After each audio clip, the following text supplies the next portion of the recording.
نبی علیہ الصلوۃ والسلام فرمای وی په ورځ د قیامت با د ټولو اولنی حساب چې کیږي دا به د مانځ کیږي او د ټولو اول پر شوی عبادت مونږ دی. تیر شوی سبق کې د مونږ متعلق سو خبرې مونږ ذکر کړې وي د وخت په باره کې او دغه شانتي ابتدایي سو خبرې مونږ کړې وي. نن دا ذکر کو تعداد د رکعاتونو د سحر مونږ سری نو 2 رکعات فرض دي او 2 رکعات سنت دي. سنت متعلق بیا ذکر کوم زه. سنت اول دی او فرض وروستو دي. ماسپخین 4 رکعات فرض دي. دا مونږ کوم دی اصل کې دا فرض دی. 4 رکعات مخکې سنت دي، 4 رکعات وروستو 2 رکعات وروستو سنت دي، خو 4 رکعات فرض دي. مازیګر 4 رکعات فرض دي، ماښام 3 رکعات فرض دي، بیا ورپسې 2 رکعات سنت دي. ماسخوتن 4 رکعات فرض دي، بیا 2 رکعات سنت دي، بیا 3 رکعات وتر دي. د سنتو متعلق ځان سره ذهن کې دا یو خبره واچوي. سفرانه مونږ کې به ان شاء الله دا غي بیا خبر راځي. سنت چې دي کنه عزیزانو، سنت دا د فرضو د تکمیل لپاره دي. یعنی په دې باندې فرض مکمل کیږي. کستانه په فرضو کې څه کمی به شي وشي نو دا اغي سره دا فرضو سره تللی کیږي. موږ ورته په پښتو کې دې ته سنت مؤکد وایو. سنت مؤکد یعنی د دې تاکید راغلی دی. نو د دې سنتو عزیزانو ډیر زیات اهتمام پکار دی. بعض خلک په سفر کې بېدړک سنت پریدي. بېدړک یعنی په سفر کې سنت پاتې کېدل شته، دا نه چې نشته. خو علي چې اوس مثال کې گاډي نه ودرېږي، دومره ودرېږي چې ته پکې صرف فرض کولی شي، سنت نشي کولی، نو د سنتو نیت مه تړه، د فرض وتړه. اوس گاډي ولاړ دی، ښه مزېدار یا گاډي ستا خپل دی او ښه په ایساري او ښه ولاړې او سیګرټو دپاره وخت شته، نسوارو دپاره شته، ګپ شپ دپاره شته، چکر دپاره شته، نو سنتو دپاره پکې ولې نشته؟ صحابه خو کړي دي. په خبرو سلی چې نه دي کړي نو هغه هم زما ستا دپاره دي، او چې کړي دي هم زما ستا دپاره دلیل دی. نو چې نه دي کړي هغې علي نه دي کړي چې وخت تنګو، او چې کله وخت پراخه نو بیا کړي دي، نو د سنتو اهتمام پکار دی. د دې نه لوی فضیلت به نور سی. حدیث شریف دی، ترمذی کی روایت دی، نبی کریم صلی الله علیه وسلم فرمایي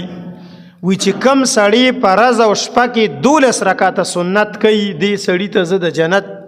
ذمہواری ورکوم. اوس ته 12 رکعاته سنت دي، 2 د سهار دي، 6 د ماسپښین دي، 2 د ماښام، 2 د ماسخوتن، 12 رکعاته سنت دي. نو دا تا ته په نبی علیہ السلام د جنت ذمہواری درکوي. او تا ته په دنیا کې یو سړی ذمہواری والی کنه د یوې تروړې چې هغه ځای راشن تقسیمیږي او زه ستا ذمہوار یم، زه به دلته تروړه رالمه. نو ته بیا څه کې؟ سهار هم د هغه په کوڅه کې ناستې او ماښام هم د هغه په کوڅه کې ناستې، روژه هم د هغه په کوڅه کې ماتې او نیسې هم د هغه په کوڅه کې. ولې وي دی ماله تروړه راوړي؟ نو د پیغمبر صلی الله علیه وسلم دا خبره تا ته څه خبره نه ښکاري؟ نو سنت عزیزانو د پرېښودو څیز نه دی. بیا په سنتو کې د سحر سنت چې دي که نه، دا ډېر دا د ټولو نه زیات تاکید سره دي. د سحر سنت د ټولو نه زیات مؤکد دي، د دې به ډېر اهتمام کې. خو زمونږ او ستاسو نه د ټولو نه زیات چې بې ترتیبه کېږي نو د سحر سنت دي. د سحر د سنتو وخت ستې، د سحر دا سنت چې دي دا د فرضو نه مخکې دي، دې ته قبلي وایي، مخکې دي، دا به مخکې کې. طریقه دا ده ګوره، نبی کریم صلی الله علیه وسلم د سار سنت کلم جمعات کې نه دی کړي، کلم په ټول عمر کې نه دی کړي، کله نه دی کړي، کورې کړي دي. بس کور کې اودس وکړه، 2 رکعاته سنت وکړه او بیا را روان شه. نو کستانه دلته کې جمع شوي می او کتر جمع په مینس کې را رسی او په شروع کې را رسی نو بس را رسیدلی به ای کې بیا څه مسئله نشته. دغه ټول اختلاف پس کې دی چې تا سنت په کور کې نه کړی، دلته کې راشي نو بیا امام ولاړی نو بیا بس سو کوئی سنتو کو، سو کوئی مکه و، سو کوئی یخو کو، سو کوئی دیخو کو. دا ټول مسلې ما تازان له خپل وکتی کور کې به دې کړیو، بس بیا برات للی که وخت نه وخت او که وخت بیا برات لی. نو بهتره طریقې خدا را چې په کور کې وکي. خو بیا که په کور کې دیونه کړل او راغی جمعات ته او جمع لا ادریدلې نه ده نو بس ویکا. خو جمع ادریدلې ده نو عزیزانو افضل داری چې می کوا، جمع کې شامل شه، جمع کې شامل شه. بیا د اغینه پس چې کله امام سلام وګرځي نو اوس تا اختیار شو، بالکل نه کې ټیک ده، د نور د خطونه مخکې کې صحیح ده، د نور د خطونه پس کې صحیح ده. بیا پکې دا درې وړه خبره، بیا پکې تنګي نشته. خو نه ته وی چې زی کوم خامخا امام به ولاړ یو زی کومه، نو چې امام ولاړ یو ته سنت کې نو دا سنت به بیا امام دنه ولاړ دی ته به بار کې، امام بار ولاړ بار ته ځنی سن بیا بارو کې جبره وکا. یا کم جمعات کې تاخانه د لاندې کوچه تاخانه کې وکا. خو کې به د کم دی د امام د مجلس نه اخوا کراحت ته بګي، کراحت ته بګي چې امام یو پیر ودرېدل په مانځ باندې نو بس بیا چې کم دی نو بیا سنت ضرورت نه، بیا راځه بس په جمع کې ودرېږه. نو دا د سار د سنتو طریقه ده،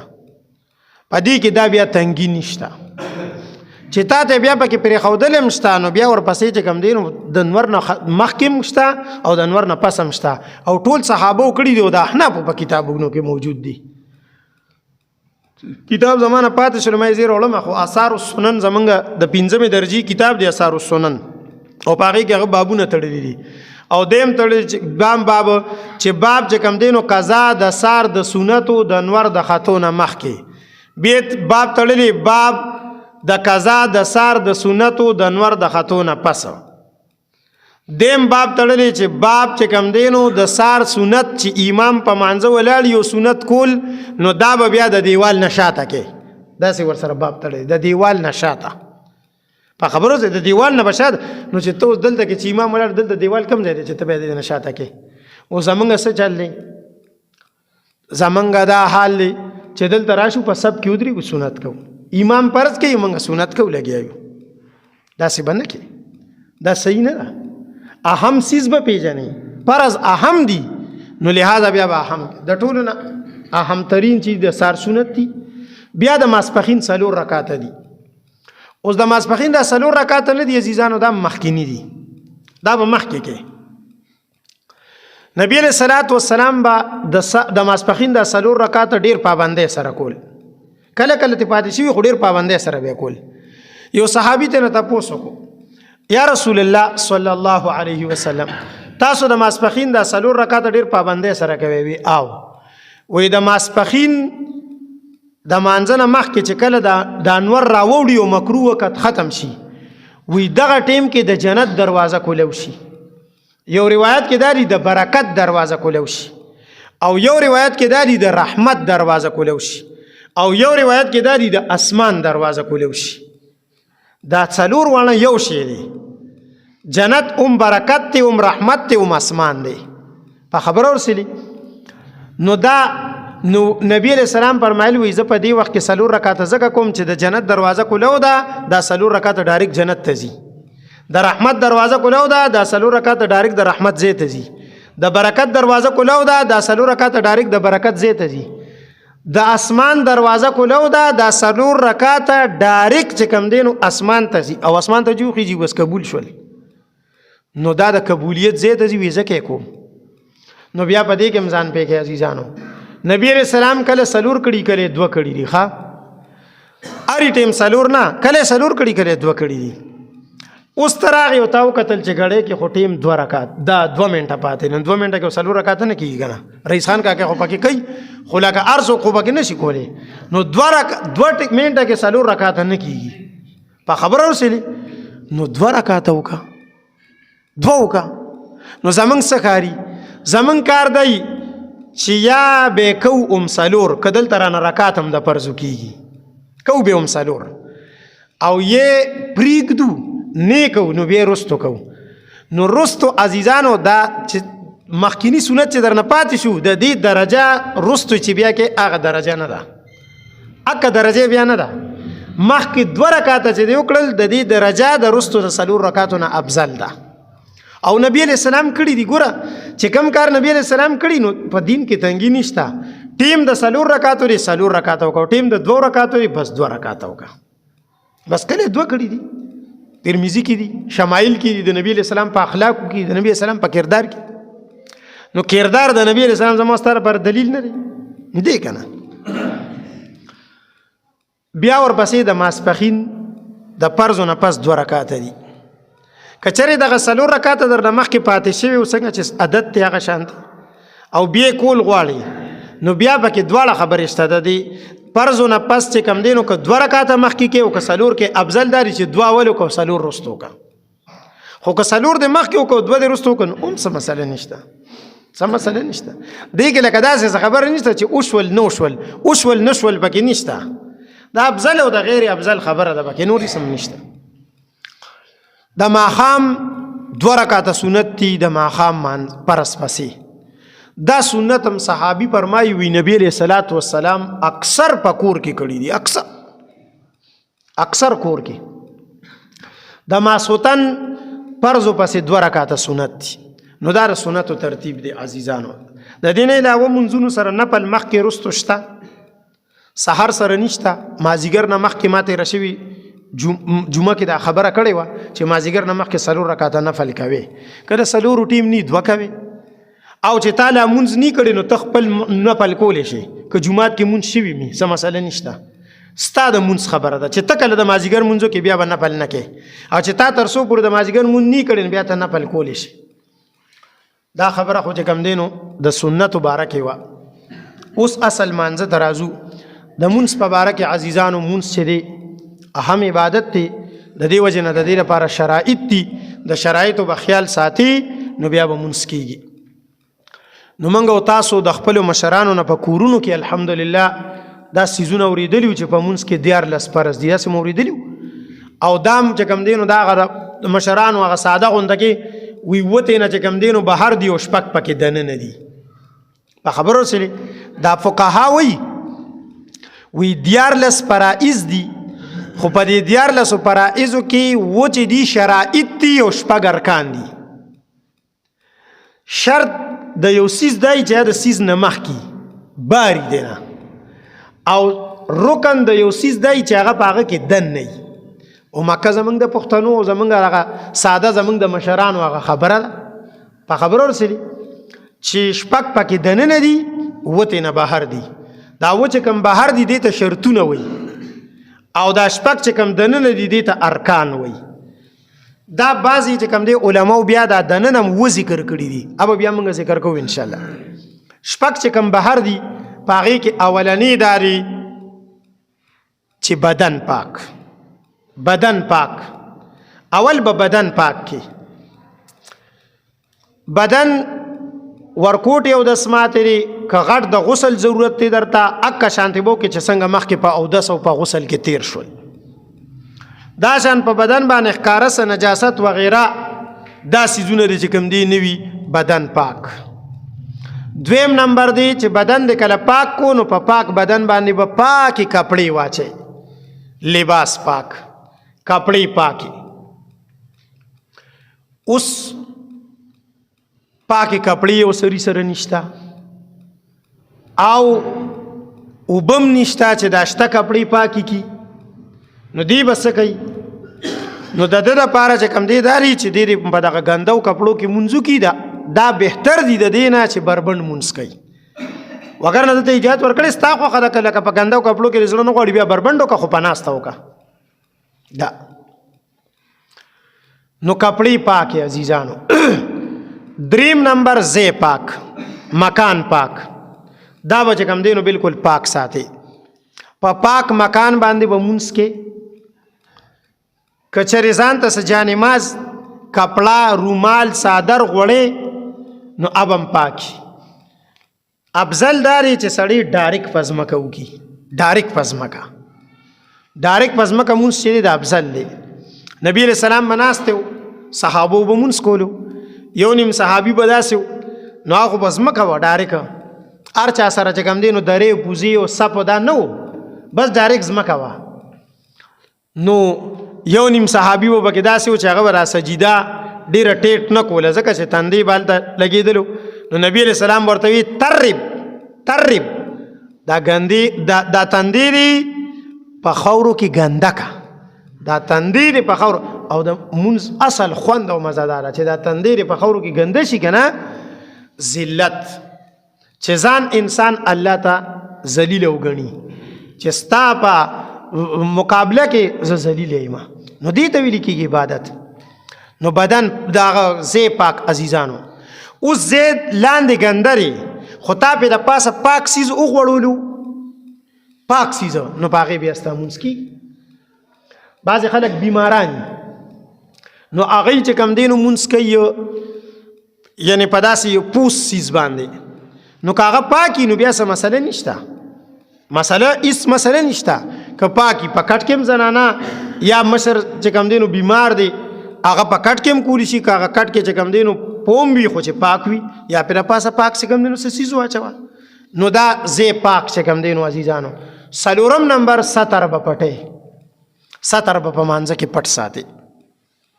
د ستر مسئله بیا دا ده چې د سړي ستر چې دی نو دا د نامه نه تر د کونډو پورې دی دا کونډې نه دي کونډې دې ته کونډې دا کونډې چې دي دا په ستر کې داخلي دي دا به نه ښکاره کې نه به په مانځه کې ښکاره کې او نه به د مانځه نه علاوه ښکاره کې دا کمې لوبې موبې چې خلک کوي کبډي مبډي او دا فوټبال او یا بل څه څیز او دا کونډې پکې ښکاري یا پخوا به د ګودر کې خلکو لامبل لنګ به ووالو دا پتانانو پوړې دا حرام دي دا حرام دي ستر کلاول دا حرام دي او کلاول هم حرام دي او د بل سړي ورته کتل هم حرام دي نو دا کونډې داخله ده نوم پکې نه دی داخل دا احنافو په نزدیک خو د نورو امامانو په نزدیک پکې نوم داخل دی نو ښه خبره داره احتیاط داره چې نوم نوالې تر د پنډو پورې پنډې هم پټې او نوم هم نو که دومره یو جانګي دومره یو لنګ صادر دومره یو کپړه تا د ځان نه تو کړي چې ستا د نامه نه تر د پنډې پورې پکې ته پټې نو که نور بدن ستا ښکاری ستا مونځ ټیک دی دلته اکثر داسې چې تا داسې کړي که نه او مونځ کې نو بل سړی به داسې نیغ نیغ ګوري لکه ته به وایې چې تا کوپر کړی دی دا خو چې عزیزانو د دې دا کمیس چې وباسې نو مونځ تا صحیح دی ستر پټ ستر دا دی د نامه نه واخلې تر د کونډې پورې ابوبکر صدیق رضی الله تعالی عنہ کمیس ځوړندو یو لنګې بس راتو کو د ځان نه ودرېدو مونځ یې وکړو یو بل کس ورته وی تا خو داسې مونځ وکړو ورته وی او د ستا په شان د بېوقوفه دپاره مې دا وکړو چې ستا دا د هغه الفاظ دي وی ستا غونده کې بېوقوفه په دې خبره پوهېږم چې د نبي علیه السلام په زمانه کې دومره لباس چا سره و یار چې د دې ځای نه والې تر د دې خپو پورې پټو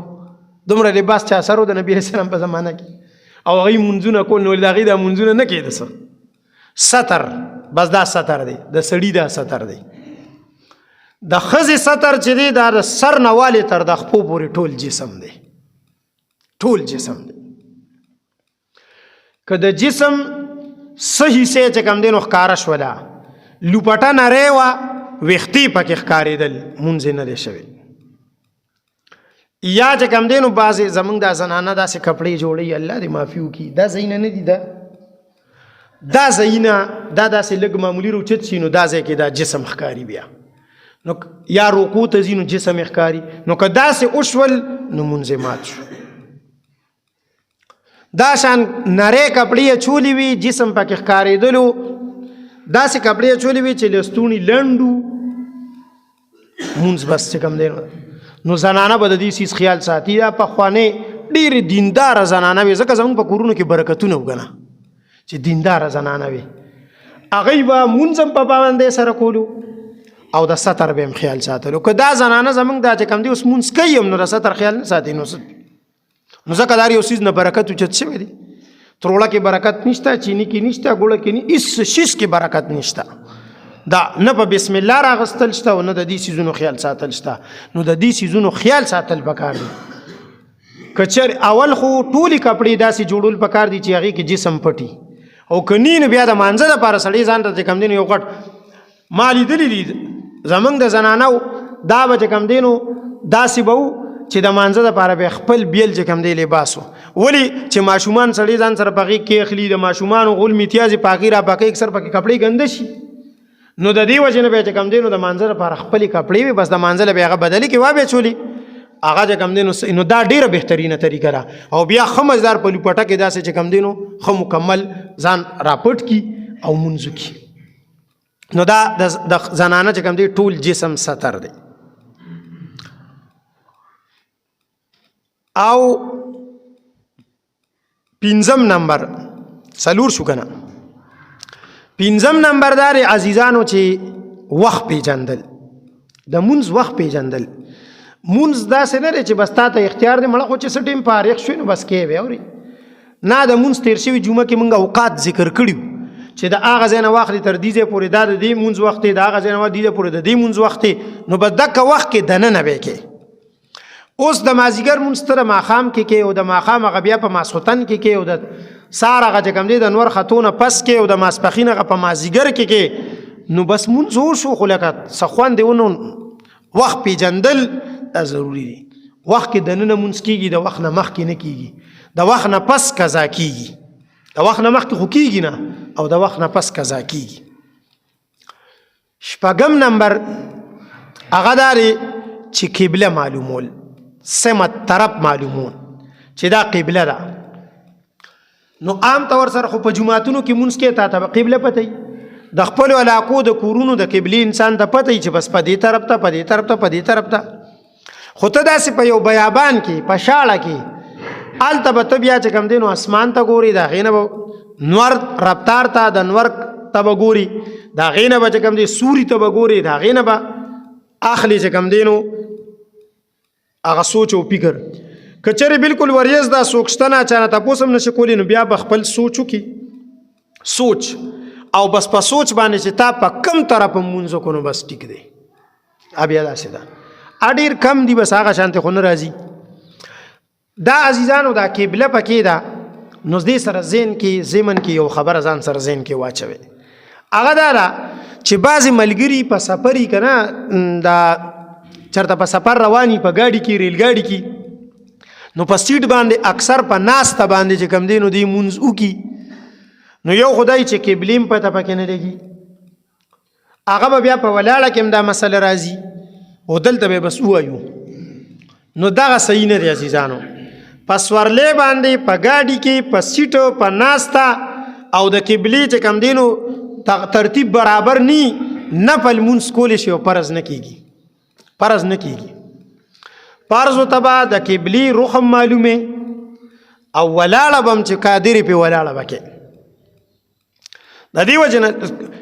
مثال کې ګاډي تا ته نه ودرېږي نو په سیټ کې د کولو ضرورت نشته چې کله سفر ختم شي نو قضا به وکړي که نه قضا شته که نه ته خو پې مجرم نه تا خپل وس کړی دی نو بس تا ته څوک ګاډي نه ودرېږي هغه پېښه د الله کار دی بس هغه سره خپله نو دا د قبلې سره متعلق مسله وه. باقي حدیث کې راغلی د نبي علیه صلات وسلام به په اوښ باندې په اس باندې په خچره باندې سورو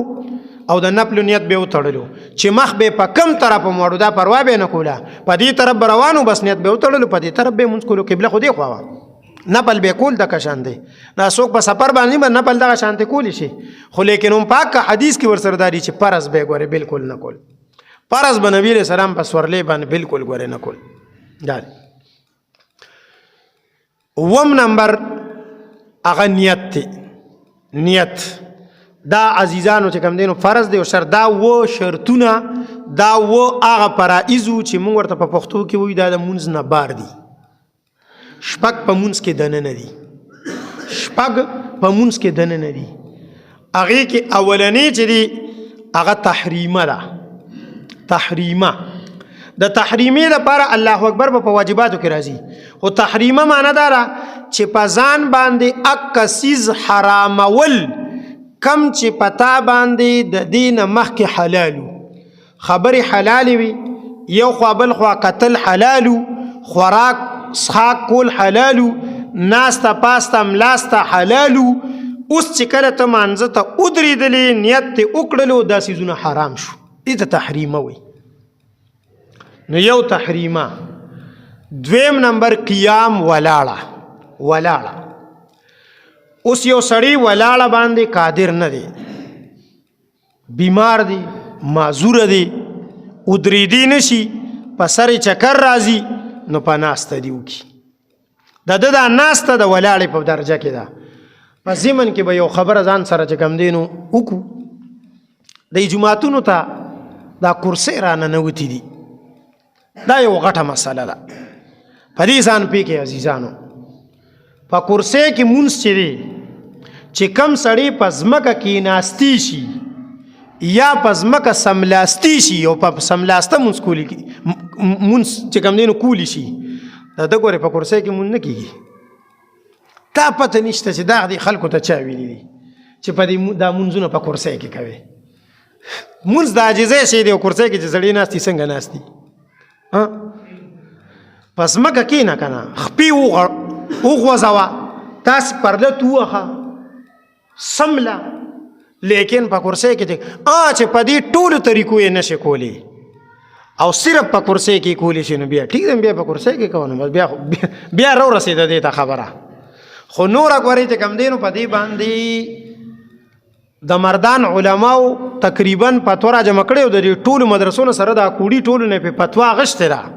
چاپ کړې هم ده، شیخ ملتون کې ډېرو جوماتونو کې تقسیم کړې هم ده چې دا په دې کرسۍ کې دا مونځ نه کېږي. دا خلکو ځان ته چې کوم دی نو یو بل شانتې کار کتلی دی، نو دا تپوس نه دی کړی چا، او بس چې کوم دی نو لګیا دي بس هر سړی ځان سره. په دلته کې خو دونه څه نشته. شیخ ملتون کې داسې چې کوم دی نو بازار کې بعضې خلک ځان سره خپله کرسۍ وړي راوړي، خپله بس کرسۍ ځان ته ګرځي، ښه مزېدار پخپو، نور کارونه کوي، دکان کې به ولاړي 24 ګنټې به ګاک ته سودا ورکوي، دا هر څه به کوي او چې کوم دی مونځ به په کرسۍ کې کوي. نو ولاړه فرض ده.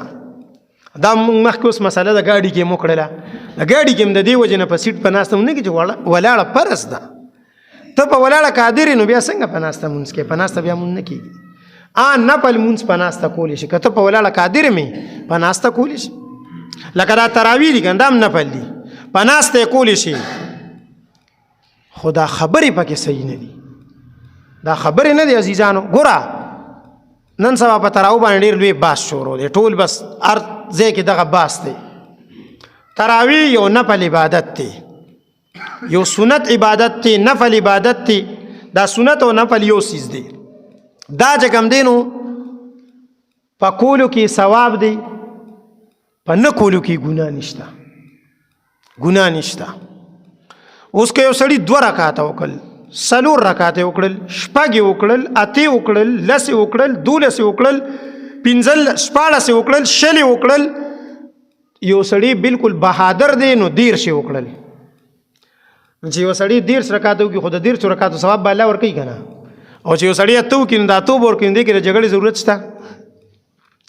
یو د دنیا کار دی که نه، روټین دی. یو سړی لګیا دی د ورځې په 2000 روپۍ باندې دی اړي نه کوي، وایي ما ته به 50,000 راکوي، شته که نه خلک داسې کوي که نه؟ او بل سړی په 500 هم کوي. نو جنګ جګړې کوي یو بل سره